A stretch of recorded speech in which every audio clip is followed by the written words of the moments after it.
구원받은 성도는 하나님께로부터 구원과 함께 두 가지를 받은 자입니다. 바로 성령과 복음을 받은 자죠. 그래서 하나님이 우리에게 구원받은 우리에게 성령을 보내신 것입니다. 그 성령은 보혜사로 우리 속에 거하시고 또 우리를 가르치시고 보호하시고 또 우리에게 은혜 베푸시는 줄 믿습니다. 우리는 성령을 전적으로 의지하고 살아야 돼요. 그리고 우리에게 이 복음을 우리에게 주셨죠. 이 복음이 나에게 기쁜 소식이요. 우리는 이 복음을 누리고 복음의 증인으로 우리는 서야 될 줄 믿습니다. 그렇다면은 이 두 가지가 바로 성령과 또 이 복음이 모든 선택과 판단의 기준이 돼야 돼요. 그래서 우리가 무엇을 판단할 때도 선택할 때도 이게 정말 성령이 원하시는 것인가? 이게 성령의 인도받는 것인가? 또 이게 복음에 맞는가? 이걸 우리는 항상 확인해야 될 줄 믿습니다.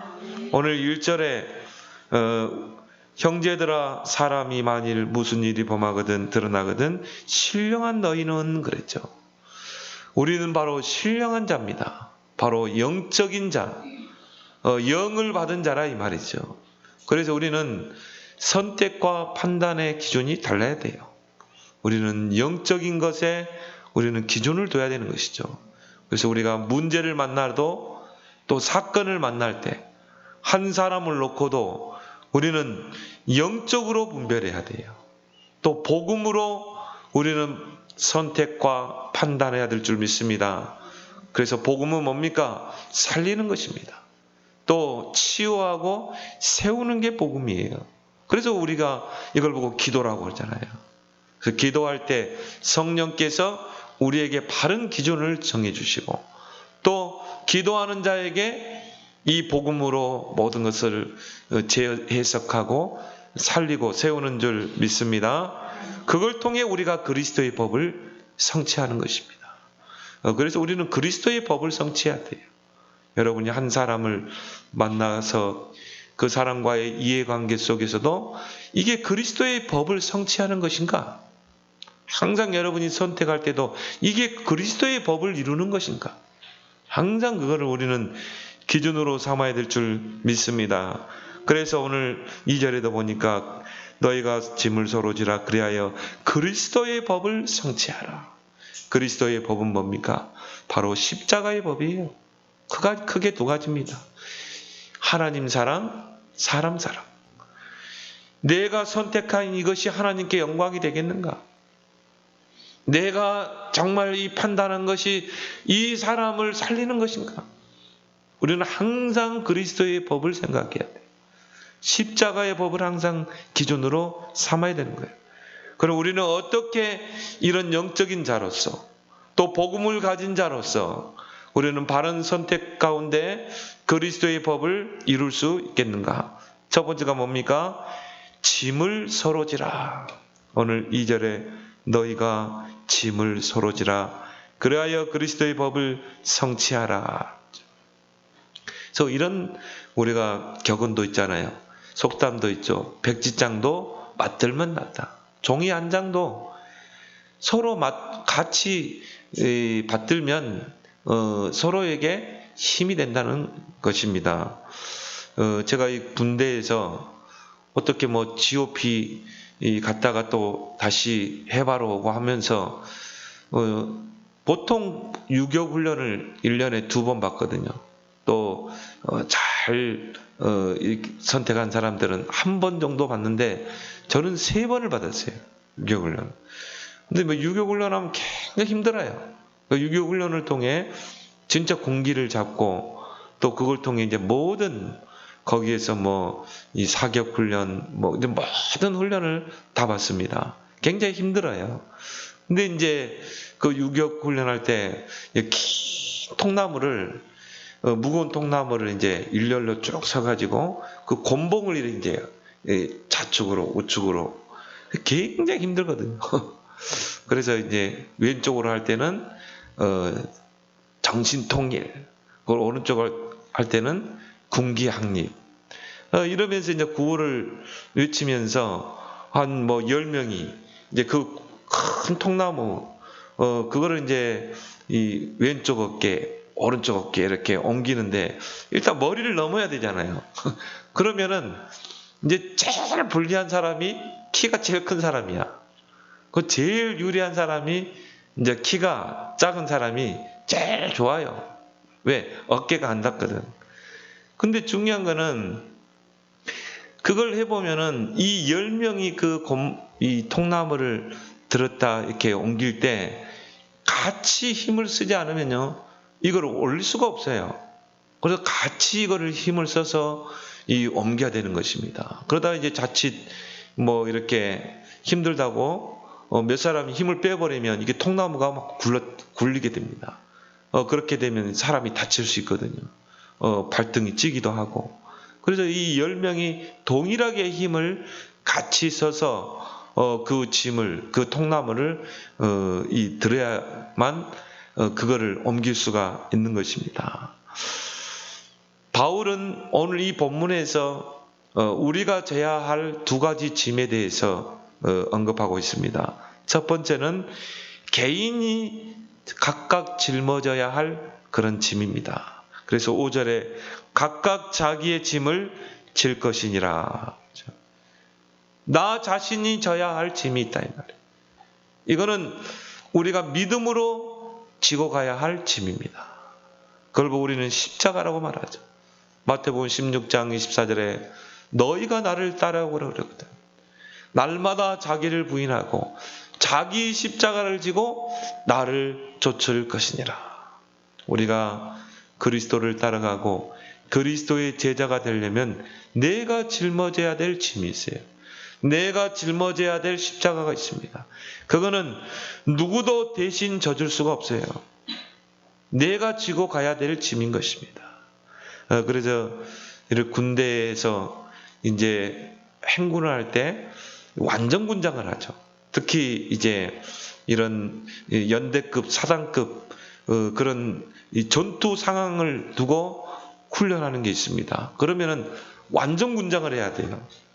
그래서 그 속에 이제 이 군장 안에 뭐 반합도 있고 숟가락부터 해서 작은 것부터 다 들어가요. 또 모포도 있고 또 비가 왔을 때 있는 판초에도 있고. 그러니까 뭐 전투 식량까지 다 들어가거든요. 그러면은 그렇게 완전 군장을 하지 못하면 전투를 수행해낼 수 없어요. 때로는 길바닥에도 자야 되거든요. 그 추운 날 정말 이 길바닥에 판초에 깔고 도포 깔고 그리고 뭡니까 자야 되거든요.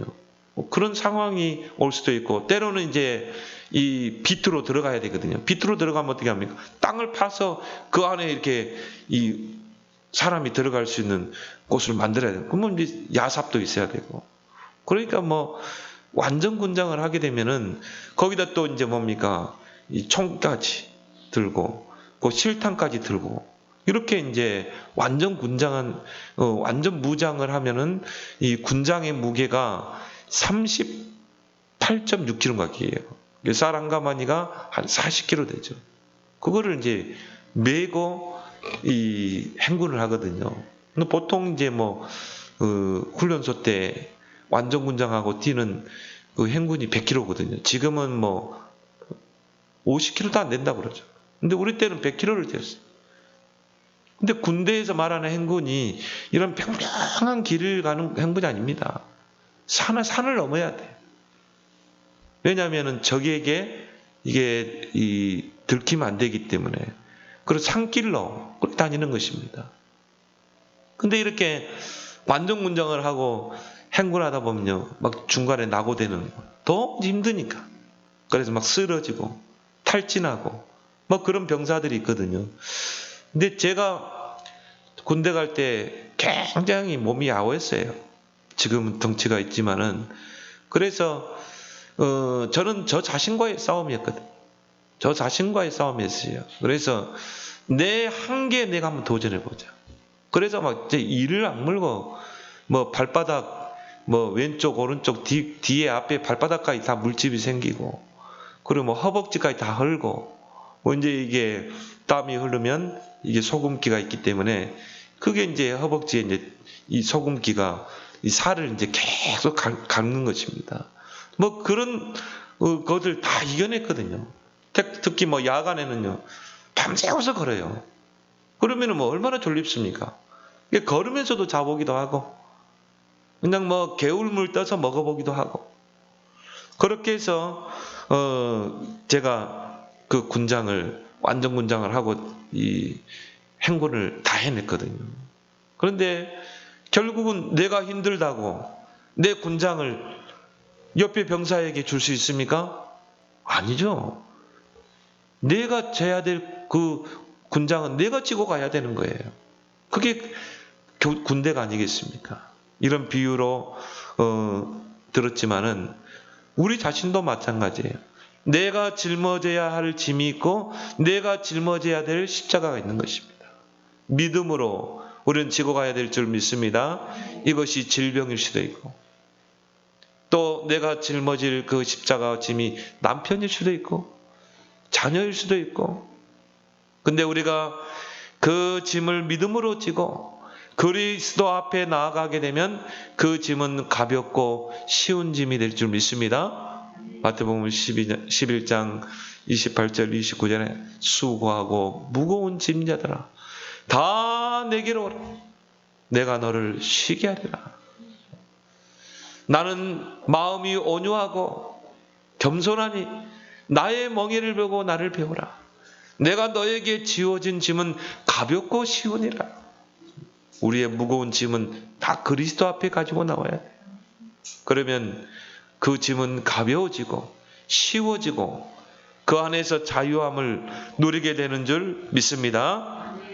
그리고 우리는 서로 짊어져야 될 짐이 있어요. 오늘 2절에 너희가 짐을 서로 지라고 말하고 있습니다. 바로 교회의 짐이죠. 그래서 교회는 복음 공동체입니다. 각각의 지체가 몸된 교회를 세워나가는 공동체예요. 그래서 바울은 이 교회를 우리 몸으로 설명했잖아요. 교회의 머리는 누굽니까? 그리스도죠. 그래서 그리스도께서 다스리시고 통치하셔요. 그리고 교회는 바로 몸인 것입니다. 그 몸 안에는 여러 가지 지체가 있죠. 눈이 있고 코가 있고 입이 있고 발, 손이 있고 다 역할이 다르거든요. 눈은 사물을 보는 역할을 하고, 또 입은 음식을 먹고 또 말하는 역할, 다 각각의 역할이 다 있는 거예요. 또 심지어 작은 지체라 할지라도 오히려 더 소중할 수 있거든요. 여러분이 이게 눈썹 같은 거 없어 보세요. 그럼 어떻게 됩니까? 눈 속으로 티 다 들어가게 돼 있습니다. 이런 이 속눈썹이 이런 먼지들을 막아주고, 또 코 안에 있는 콧털도 마찬가지죠. 그런 외부에서 오는 먼지들을 차단시켜주는 그런 역할을 하잖아요. 그래서 소중하지 않는 지체가 하나도 없어요. 오히려 작은 지체가 더 소중하다고 바울은 말하고 있습니다. 이런 지체들이 어떻게 해요? 몸을 이루는 것입니다. 공동체를 가지고 몸을 이루는 거예요. 그걸 보고 우리가 지체의식이라고 그러죠. 공동체의식이라고 그러죠. 이게 교회인 것입니다. 그래서 그 어느 것 하나 소중하지 않는 게 하나도 없다는 것이죠. 그러면 우리는 이제 이 복음 공동체 안에, 우리는 교회 안에 이 한 교회를 세우는 지체인 줄 믿습니다. 그래서 모든 성도가 온리스되어서 교회의 짐을 함께 짊어지고 가야 되는 것입니다. 이 앞번 주간에 우리 사모와 함께 제가 부교육자로 있을 때 섬기던 교회를 다녀왔습니다. 교회가 큰 데로 이사했어요. 너무 잘 지었더라고요. 그래서 서울시 건축상을 받은 그런 교회더라고요. 근데 제가 알기로 하나 50명 교인이 있다고 알고 있거든요. 50명 교인은 어떻게 그 120억짜리 교회를 사서 들어올 수 있을까? 진짜 목사님 자신도 그래요. 이건 도무지 불가능하다는 것이죠. 뭐 큰 교회야 뭐 돈이 많고 재력가들이 있기 때문에 그렇게 하겠지만은 어떻게 이 교인 50명 성도가 그 큰 교회를 살 수 있겠어요? 근데 어떻게 해서 뭐 그 120억이 62억까지 떨어지게 돼요? 그 62억이 샀어요. 근데 참 중요한 거는 그 중직자 역할이 참 컸던 것 같아요. 그것도 한 사람의 중직자. 근데 그분이 이제 제가 이제 부교육자 때 이 같이 교회를 섬겼던 분이죠. 근데 믿음이 많이 세워졌어요. 그래서 이분이 이제 저희 식사를 이렇게 대접하면서 과거를 회상하기도 하고 했는데 이 한 장로님의 그 역할이 큰 거예요. 이 장로님이요 정말 뒤에서 넉넉히 목사님 이 사도의 지도를 받으면서 그 건축위원장으로서 그 헌신을 한 거예요. 물론 교인들이 반대를 많이 하고 또 장로들도 반대하는 사람이 있었겠죠. 근데 그걸 다 수용했어요. 그걸 다 끌어안고 그러면서 그거를요 이 돈이 부족할 때는 외부에서 이 돈을 얻어가지고 사업을 하기 때문에 그렇게 해서 결국은 그걸 다 해냈더라고요. 나 그걸 보면서 야 그래 교회는 목사 혼자 하는 게 아니구나. 이런 중직자들 또 교회 직분자들 성도가 하나 돼서 이런 일들을 이뤄나갈 때 우리의 수준과 상관없이 하나님은 역사하시는 줄 믿습니다. 그래서 사도행전 2장 42절에 사도의 가르침을 받아 저들이 사도의 가르침 받아 서로 교제하고 떡을 떼고 기도하기를 오로지 힘쓰니라. 목사님의 지도를 받으면서 전 성도가 온리스되어서 뭡니까? 떡을 떼고 또 하나 되고 공동체를 이루는 것, 기도하는 것, 이걸 통해 교회는 세워져 가는 줄 믿습니다. 이것이 바로 그리스도의 법을 성취하는 것입니다. 오늘 1절에 형제들아 사람이 만일 무슨 범죄한 일이 드러나거든. 교회 안에 이런 범죄한 일이 일어나거든. 하나님 앞에 범죄하든지 사람 앞에 범죄한 일이 일어날 때 우리는 그걸 잘 예측해야 돼요. 우리는 신령한 자입니다. 바울은 말합니다. 너희는 신령한 자들이야. 세상의 기준을 따라 그걸 판단하면 안 돼. 너희는 성령을 받은 자야. 너희는 복음을 받은 자야. 그것을 우리는 영적으로 복음적으로 해석해야 한다는 거죠. 신령한 너희는 성령을 받은 자, 성령의 내주한 자. 그래서 온유한 심령으로 그 사람을 어떻게 하면 살릴 수 있을까? 이 사람을 어떻게 하면 다시 세울 수 있을까? 이런 온유한 심령으로 그러한 자를 바로잡고 무너뜨리면 안 되겠죠? 다시 설 수 있도록 우리는 권면하고 또 우리는 기도하고 그런 성도들을 세워나가야 될 줄 믿습니다. 우리는요, 우리도 모르게 율법이 돼 있어요. 복음을 이야기하는데 결정적인 순간에 오면 율법이거든. 그래서 우리는 자꾸 남을 판단합니다. 그게 왜 판단하냐? 비교하기 때문에. 나는 이런데 너는 왜 그래? 그러니까 내 기준으로 저 사람을 판단하는 거예요. 그게 율법이거든요. 그러다 보니까 정죄하게 되고 우리는 우리 안에는 율법의 성향을 뽑아내야 될 줄 믿습니다. 우리는 복음 안에 끝난 자예요. 우리는 오직 복음이 돼야 돼요. 그냥 복음이 아닙니다. 오직 복음. 복음은 살리는 거다. 치유는 하는 겁니다. 세우는 것입니다. 그래서 우리는 성령 안에서 또 복음 안에서 온유한 심령으로 이런 사람들을 바로 잡고 그리고 중요한 건 뭡니까? 너 자신을 살펴보아. 너도 시험을 받을까 두려워하라. 그렇죠? 고린도전서 6장에 보면 고린도 교회에 여러 가지 문제가 있었지만은 교인들 간에 그런 다툼의 문제가 있었어요. 근데 그 교인들 간의 그 다툼의 문제를 교회 안에서 해결해야 돼요. 그래서 중직이 있는 것입니다. 교회의 대표는 목사님이지만 교인의 대표는 장로인 거예요. 그래서 장로들이 중직자들이 그런 걸 어떻게 합니까? 교회 안에서 그거를 해결하도록 해야 한다 이 말. 교회 안에도 법이 있거든요. 그걸 가지고 서로 세우는 역할을 해야 되는데 그걸 세상 법정으로 가지고 간 것입니다. 그렇게 해서 서로 고소하고 고발하고 그런 일들이 일어나는 거예요. 그래서 바울이 그 말을 듣게 되고 그들을 책망하게 되죠. 이런 작은 일을 복음으로 판단할 자가 너희 중에 한 명도 없냐? 이런 작은 일을 가지고 세상 법정에 세우냐 이 말이에요. 다 나몰라라 하고요. 복음을 가졌다고 하면서도. 그래서 우리는 이 교인들을 세우는 그 역할을 감당하는 그것이 바로 중직이 아니겠습니까? 이게 중직의 역할이거든요. 여러분이 앞으로 중직으로 서게 되면 정말 교인들을 서로 세우고 권면하고 또 그런 권징을 하고 그런 역할을 여러분 잘 감당하기 바랍니다. 그게 서로 짐을 지는 거예요. 그러면서 바울은 9절 10절에서 선한 일, 착한 일에 대해서 말하고 있습니다. 우리는 이제 그리스도 안에서 선한 일을 해야 돼요. 또 착한 일을 해야 돼요. 그럼 먼저 누구에게 해야 됩니까? 저 가난한 사람, 구제를 누구에게 해야 돼요? 가난한 사람에게 해야 됩니까? 해야 되겠죠. 그러나 바울은 뭐라고 그럽니까? 믿음의 가정에 할지니라. 오늘 바울은 10절에 말합니다. 그러므로 우리는 귀에 있는 대로 모든 이에게 착한 일을 하되 더욱 믿음의 가정들에게 할지니라. 그렇죠? 믿음이 약한 교인들을 세워주고 병든 교인이 있으면 찾아가지고 그래서 신방도 있는 것이죠. 그리고 우리가 서로 기도로 중보기도 하고 정말 여러분이 구제하려면 교인들을 먼저 구제하세요.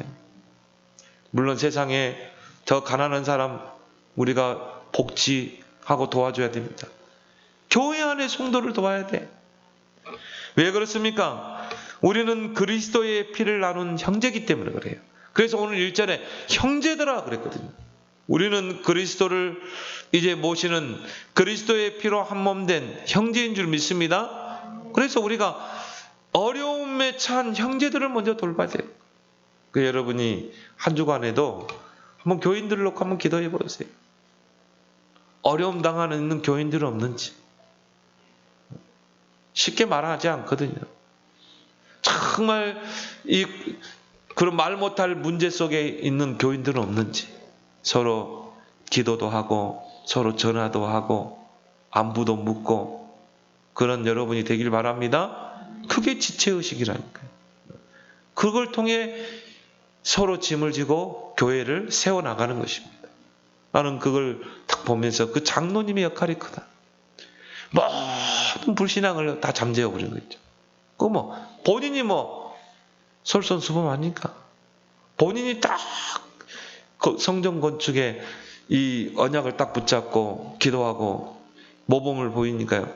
나머지 중직자들 교인들이 딱 불신앙이 잠재워지고 같이 그렇게 해서 교회를 세웠다니. 그래서 이 교회 인테리어 하는 데만 8억 들었다고 그러죠. 15억 들었다. 18억. 그게 전 교인들이 하나가 되니까 그런 교회를 세우는 것을 어제 이렇게 보고 왔습니다. 그래서 강 목사 안 오면은 이제 상종하지 않겠어. 그래서 어제 갔는데요. 은근히 자랑하려고 그런 것 같아요. 그래서 저희를 가이드 해가지고 본당, 교육관 다 보여주더라고. 하나도 안 부러웠어요. 왜? 우리는 더 큰 성전에 응답 받을 것이기 때문에. 아멘. 그걸 통해서 그리스도의 법을 성취하라. 두 번째 뭡니까? 가르치는 자와 좋은 것을 함께하라. 그걸 통해 그리스도의 법을 성취하라는 것입니다.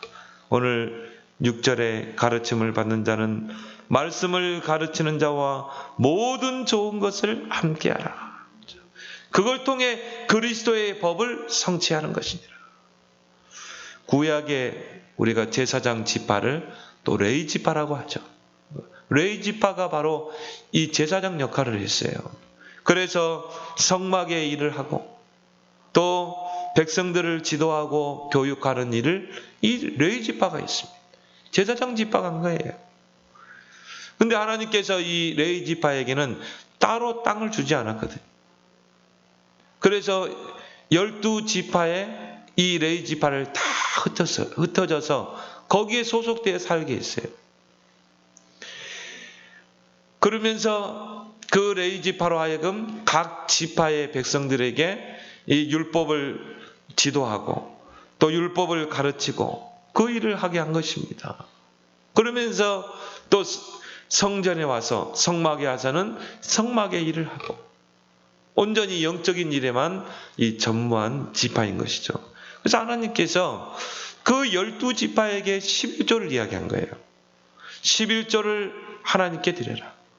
그렇게 해서 그 레위 지파들이 살도록, 먹고 살도록, 그리고 11조를 통해 성전의 그 유지를 할 수 있도록.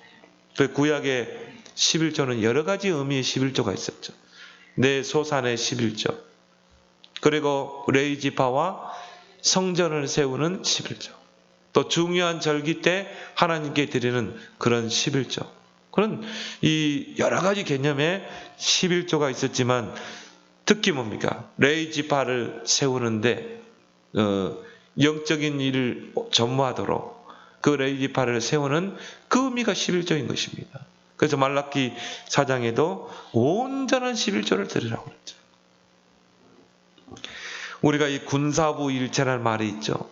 군주, 즉 임금과 스승과 아버지의 은혜는 같다는 것입니다. 이런 단어의 그 한자어죠. 바로 군주와 스승과 아버지는 동일하다는 것입니다. 그 은혜를 잊지 말라는 것입니다. 제가 지금까지 이렇게 신앙생활하면서 잊혀지지 않는 그런 스승 두 분이 계십니다. 첫 번째는 윤한진 목사님이세요. 저를 신앙으로 잘 세워준 분이죠. 그래서 이 과거에는 이 오후 예배가 있었잖아요. 저녁에 있었죠. 그리고 이제 또 수요 예배가 있고. 근데요, 그 수요 예배, 밤 예배가 끝나면은 청년들을 이렇게 당회장실로 불렀어요. 그리고 뭘 했냐면은 성경 공부, 교리 공부를 시켰어요.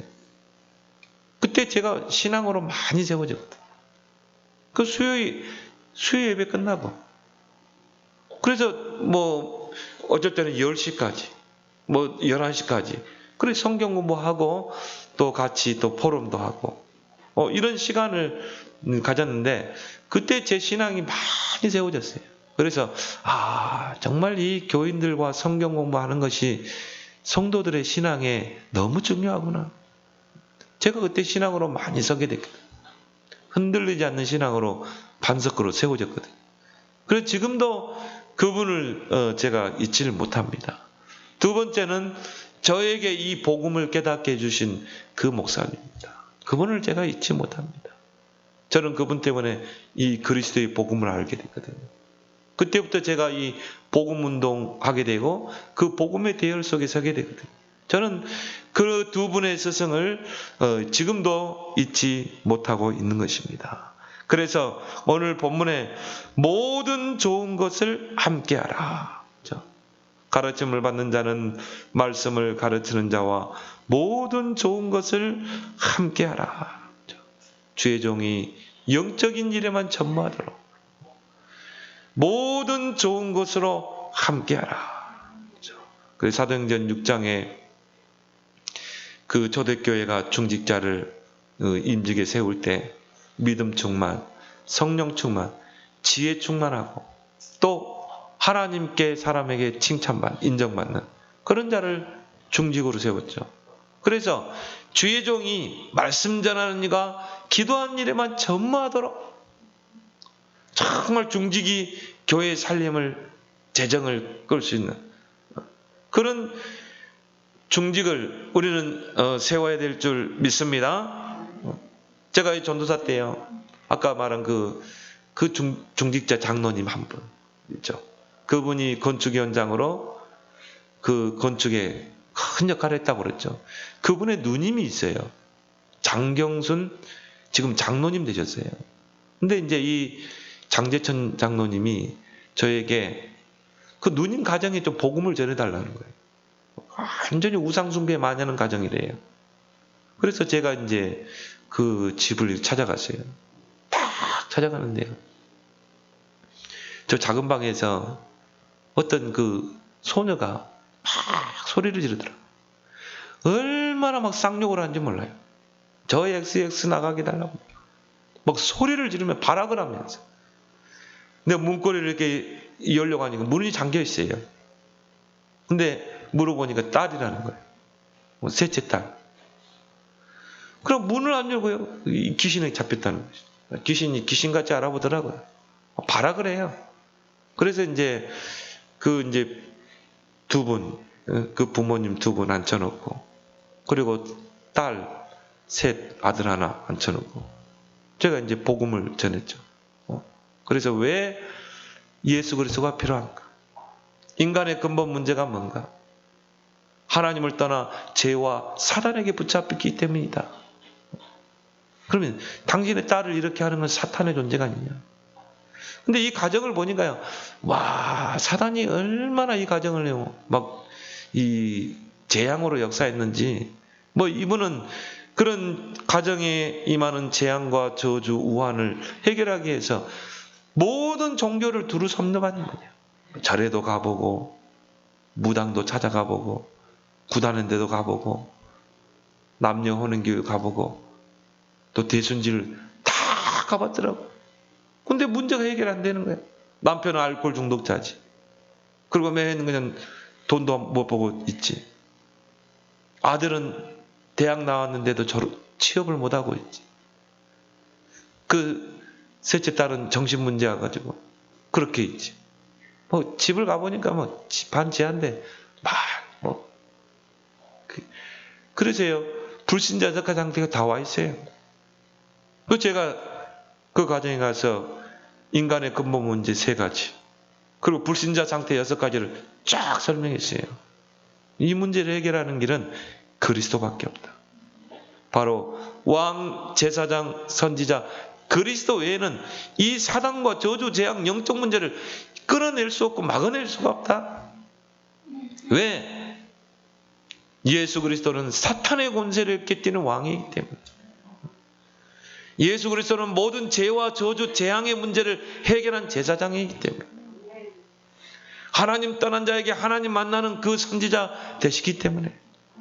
그래서 예수를 그리스도라고 말한다. 당신이 지금 다 돌아다녀 봤지 않냐? 딱 복음만 모르는 거다. 그리스도만 모르는 것이다.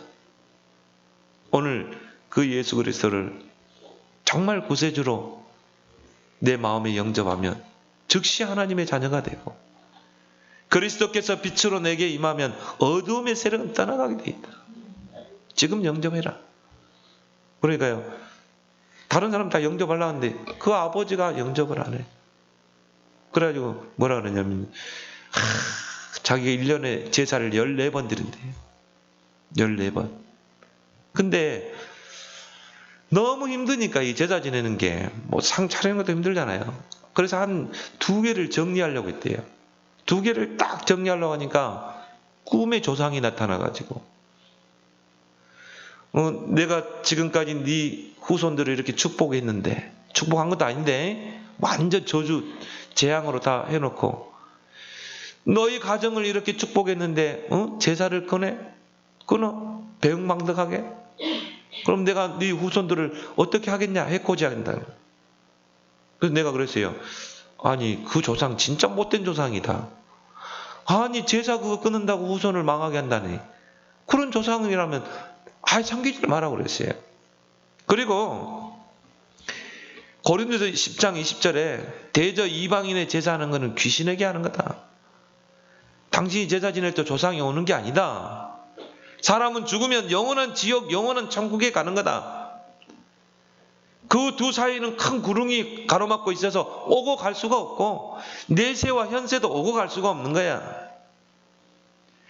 그 귀신이 조상의 흉내를 내고 오는 거지.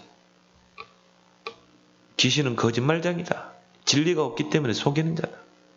대저 이방인의 제사는 귀신에게 하는 것이다. 오늘 당신이 예수님을 구주로 영접하고 진짜 예수님을 영접하고 오늘 밤에 꿈속에 조상이 나타난다면 내 멱살 잡아도 된다. 내 싸대기를 때려도 된다. 내가 그랬어요. 그러니까 이분이 영접하겠대요. 그래서 그 가족 전체가 거기서 예수 영접했어요. 그래가지고 내가 그랬어요. 그 창고에 있는 제기 다 가져오라고 그랬어요. 그래가지고 창고에서 제기를 가져오는데 큰 푸대 있잖아요. 그 푸대에 두 푸대가 되더라고, 제기가. 그 제사 지낼 때 쓰는 종이까지. 내가 그거요. 봉고차에다 다 싣고 왔어요. 그래가지고 교회 뒤태에다 다 불태웠어요. 불태우는데 막 새카만 연기 나오더라고요. 그래가지고 그 가족이 그 다음날 다 교회 등록했거든요. 그분이 장경순, 지금 장로 됐어요. 얼마나 믿음 생활 잘하는지 몰라. 그래가지고 교회를 섬기는데 이 정신병에 시달리는 딸이요, 치유돼가지고 나오는 거죠. 교회. 그래 복음 전하고 영접하고 그 가정이 이제 다 회복이 되는데요. 그저께 이제 그 동생 장재전 장로님 만나서 같이 식사하는데 그 교회가 이제 50명 되는 교인이 그 62억 교회를 사는데 거기에 마중물이 된 돈이 4천만 원이래요. 그 장경순 장로님의 아들이 병원에서 주는 약을 먹고 죽었어요. 어떻게 의료사고죠. 그래가지고 이 보상을 받았는데 4천인가요? 그걸 보상받은 거예요. 근데 이분이요, 그 4천만 원을 교회 현금으로 낸 거예요. 근데 이 계약금이 딱 7천이 필요했대요. 근데 7천만 원이 없는 거예요. 근데 이제 여기에 마중물이 된 거죠. 4천만 원을 이제 교회 건축공으로 드린 것입니다. 그리고 이제 3천을 보태서 계약을 하게 된 게 지금의 교회를 이렇게 이제 사서 들어오게 됐다, 이렇게 말하더라고요. 야, 참 그거를 보면서요, 이 한 사람의 헌신, 그것이 바로 정말 교회를 세우는 것이요, 그것이 또한 나를 지도하시는 목사님을 섬기는 길인 줄 믿습니다. 그 한 사람의 그 헌신이 마중물이 돼가지고 하나님이 배로 축복해가지고 하나님이 집도 사게 하고 아파트 사게 하고 하나님이 가정을 축복했다고 목사님이 간증하는 걸 들었습니다. 절대 필요한 시간표에 헌신하는 자, 이게 참된 헌신인 줄 믿습니다. 어제 우리 핵심의 메시지 했죠. 절대 필요 시간표에 헌신하는 게 하나님 볼 때 가장 가치 있는 헌신이에요. 그 사르밧 가부와 수넴 여인이 엘리사 선지자를 섬기잖아요. 그런 절대 시간표, 그 필요 시간표에 나를 드리는 여러분이 되길 바랍니다. 이것이 가르치는 자와 가르침 받는 자가 모든 좋은 것을 함께하는 것입니다. 여러분은 목사님에게 그 한 사람이 되길 바랍니다.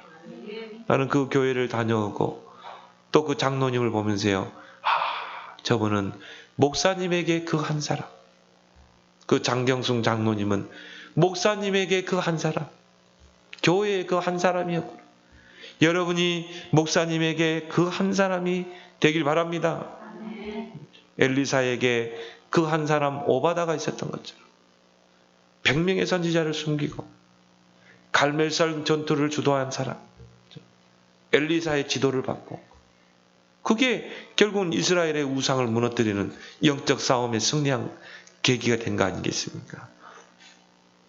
로마서 16장에 그 7가지 별명 가진 그 한 사람, 나는 목사님의 식주인이 될 거야, 나는 목사님의 생명과 동역자가 될 거야, 그런 이명계약을 딱 가지고 여러분 한번 기도해 보세요.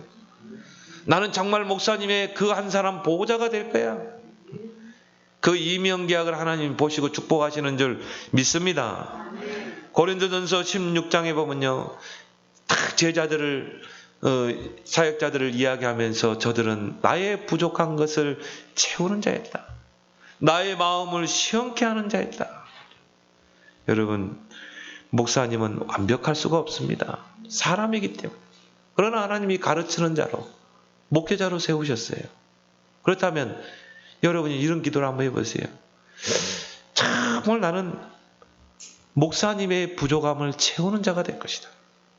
목사님이 교회 일을 다 할 수 없어요. 그럼 내가 목사님의 그 부족한 걸 뭘로 채울까? 그래, 내가 이런 걸로 내가 봉사해야지. 정말 나는 목사님의 마음을 시원케 하는 자가 되어야 되겠다. 답답하게 하는 자가 아니라. 이런 여러분이 이 기도 제목을 가지고 기도하는 게 가르침을 받는 자가 가르치는 자와 모든 것을 좋게 하는 것입니다. 물론 목사님을 물질로 섬기고 그런 것도 중요하겠지만, 목사님에게 내가 부족한 부분이 뭘까? 내가 채워야 할 부분이 뭘까? 내가 어떻게 하면 목사님 마음을 시원케 할 것인가? 바울은 많은 제자들을 소개하지만 두기고라는 인물을 소개합니다. 에베소서 6장, 골로새 4장에 보면 그 두기고를 어떻게 소개합니까? 나의 사정을 잘 아는 자, 바울의 사정을 잘 아는 자, 그리고 그 바울의 사정을 여러 교회에 전달한 자, 이 두기고입니다. 두기고를 이 나의 사정을 아는 자, 이 사정을 여러 교회에 전달하는 자, 여러분이 그 한 사람이 되기를 예수 그리스도로 축원합니다. 그게 가르침을 받는 자가 가르치는 자와 모든 좋은 것을 함께하는 것입니다. 그렇게 해서 우리는 그리스도의 법을 이루어야 될 줄 믿습니다. 마지막으로 뭡니까? 성령을 위하여 심는 자가 되라. 오늘 8절에 자기의 육체를 위하여 심는 자는 육체로부터 썩어질 것을 거두고 성령을 위하여 심는 자는 성령으로부터 영생을 거두리라. 평생 자기의 육체를 위해 심는 자들이 있어요. 이런 사람들은요, 결국 썩어질 것만 거두게 되어 있습니다. 오늘 이 갈라디아 5장 19절 보면 나오죠. 육체의 일은 이러하니. 이런 열매를 거둘 수밖에 없어요. 결국 심는 대로 거두게 되는 것입니다. 그래서 누가복음 12장에 보면요, 자기를 위하여 재물을 쌓아두고 하나님께 대하여 부여하지 못한 어리석은 부자에 대한 비유를 설명하죠. 이 사람이요, 많은 재산을 이제 창고에다 쌓아놓고 내 영혼아, 이제는 많은 재물을 쌓았으니 먹고 쉬고 마시고 즐기자. 근데 하나님 뭐라고 그럽니까? 이 어리석은 영혼아, 오늘 밤에 네 영혼을 도로 찾으는, 성경에 보니까 영혼을 도로 찾겠다.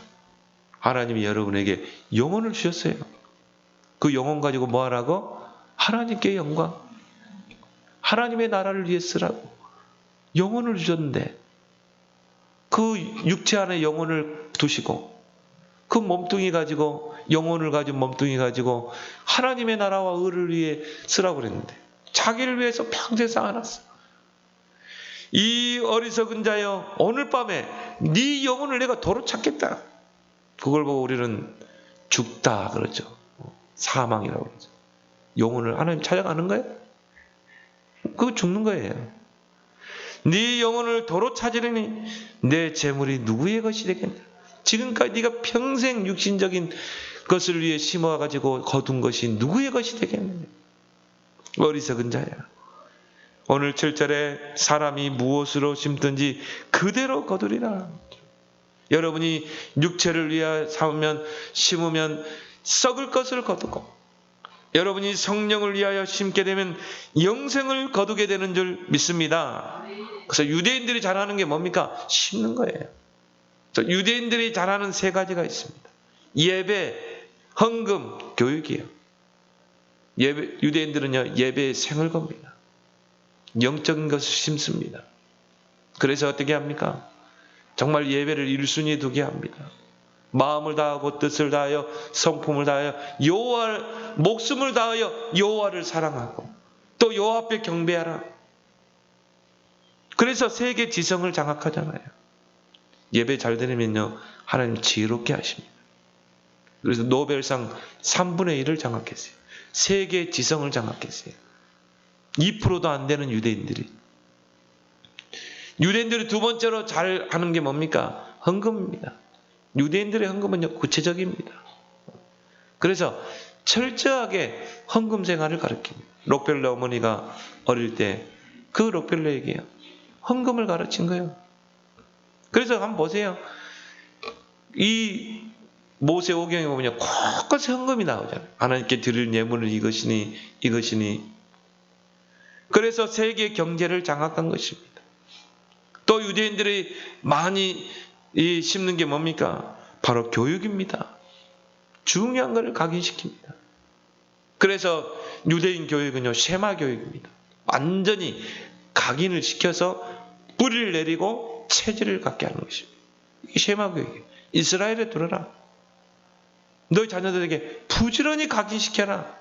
길을 행할 때에도, 누웠을 때에도 강론하고 새기고. 그래서 세계 서밋을 장악하게 된 것입니다. 바로 심는 것입니다. 심는 자는 열매를 기대하며 심죠. 여러분이 성령의 열매를 기대하며 많은 심는 여러분 되길 바랍니다. 그래서 누가복음 11장 13절에 구하는 자에게 성령을 주시지 않겠느냐. 여러분이 기도할 때 성령이 임하게 돼요. 기도는 뭡니까? 심는 겁니다. 뭘 심어요? 성령을 심는 거예요. 그래서 여러분 자녀를 놓고 특히 여러분 심길 바랍니다. 기도로 심어야 돼요. 그러면 때가 되면 풍성한 열매를 거두게 될 줄 믿습니다. 이걸 통해 우리는 그리스도의 법을 성취하는 것입니다. 이런 축복의 증인들이 되기를 예수 그리스도로 축원합니다. 하나님 아버지, 오늘 본문을 통해 이제 우리는 성령을 받은 자, 복음을 받은 자로서 그리스도의 법을 성취하는 자가 되게 해 주시옵소서. 짐을 서로 지고 가르치는 자와 좋은 것을 함께하고 성령을 위하여 심는 자가 되어 그리스도의 법을 이루고 또 교회를 세우고 이 땅에 하나님의 나라를 이루는 일에 쓰임받는 모든 성도들 되게 해 주옵소서. 예수님의 이름으로 기도드리옵나이다. 아멘.